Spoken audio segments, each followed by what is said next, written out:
come in and actually do their job to restore a roof and get things covered up. Oh my God, oh my God, oh my God. 4 crews from the National Weather Service You see a little bit of damage there. worked in teams of 2 Monday to survey the damage to countless homes and businesses. We have, software, and we have guidelines that help us to determine the intensity depending on the damage that we see. An EF1 tornado was confirmed in Rowlett. A dangerous EF3 tore through parts of North Dallas.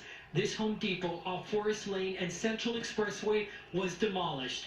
National Weather Service meteorologist says it's amazing this storm didn't kill anyone. The good news is, no reports of any fatalities or major injuries, despite it impacting a widely populated area. So that's always something that we're very happy to hear. But the stories of survival are chilling.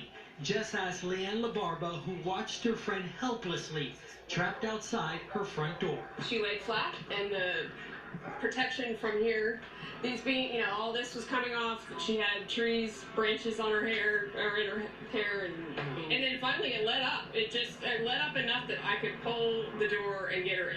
And it was still going. I mean, it was just... Pretty incredible. Thankfully, she was not injured. I'm told that the cleanup in this area could take months. Back to you. All right, Alex Boyer in Lake Highlands, thank you. Students at several Dallas ISD schools will go to class on different campuses for the rest of the school year. Superintendent says there are still campuses that can't even be accessed. Several more schools will have to relocate students temporarily because of the power outage.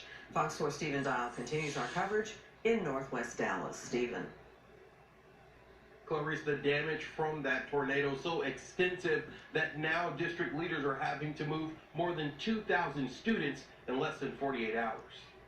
Just thinking that when we heard the sirens, we took the dogs, we ran into the bathroom, we sat there for a couple of minutes not knowing that all of this was going on around us. This is just unbelievable. Sunday night's EF3 tornado bending and breaking multiple structures in its path. I don't know how they're going to do it.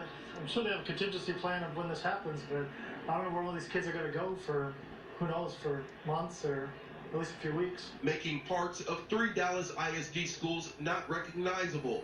There are some kids that are going to be traumatized by how that building looks right now. Dallas ISD Superintendent Michael Hinojosa faced with an unusual challenge, moving nearly 2,000 students to backup locations for the foreseeable future. This is going to be very inconvenient for these families. Due to power outages, starting Wednesday, Pershing, Cigaroa, and Burnett Elementary Schools will temporarily meet at Luce Fieldhouse on Spring Valley Road.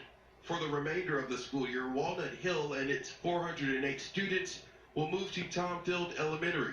The 560 students at Cary Middle will be split between Franklin and Medrano Middle Schools.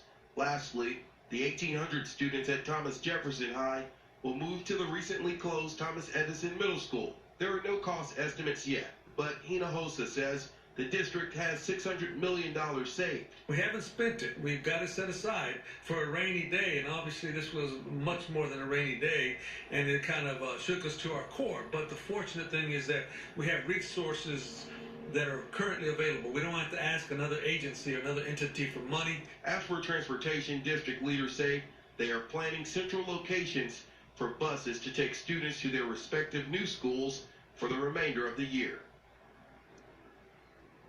And district leaders say for you middle school parents, they will notify you sometime tomorrow as to which school your student will be split to. Clarice?